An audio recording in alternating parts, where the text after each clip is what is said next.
Now, Richard Baldwin is a world-renowned expert on global trade and economics who currently works for various organizations, including the OECD and the World Bank. He was also an economic advisor to former U.S. President George H.W. Bush.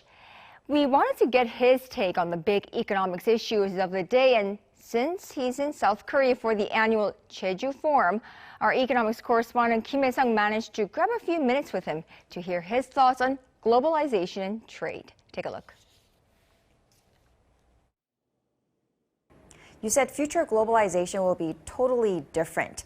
What exactly is Globalization 4.0, a term you presented at the Davos Forum and here at Jeju Forum?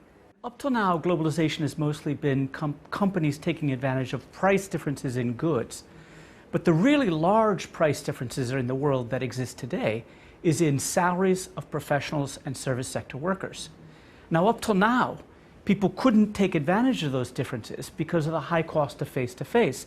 But digital technology is changing that reality and making it possible for people to essentially telecommute internationally. We'll have a big wave of service sector globalization. Then what about South Korean companies? How can they take advantage of Globalization 4.0? Well, so the big famous South Korean companies are in manufacturing, and that's okay.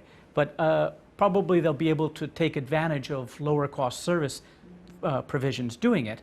But look, what I'm actually looking at is lots of new companies.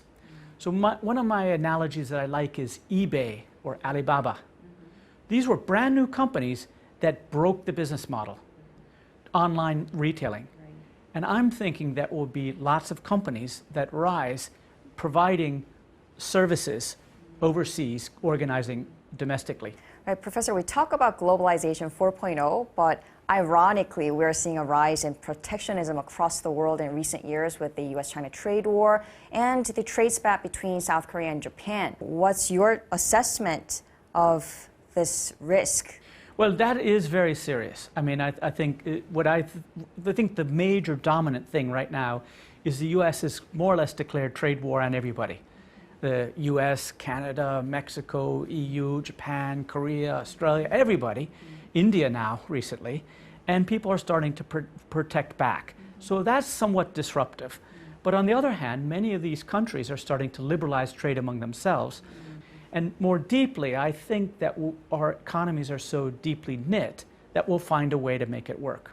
With regards to the South Korea-Japan trade spat, what's your advice on what the South Korean government can do to resolve this trade? Again, you diversify your markets, you diversify your sources. That's a little too late now. And I think the legal recourse to the WTO is the obvious thing to do. But of course, many of these things involve diplomacy deep down. I think maybe in a different world, the U.S. would have stepped in to prevent them from fighting. But this current administration is not in the mood for that kind of restraint. The problems that are coming now go way beyond economics.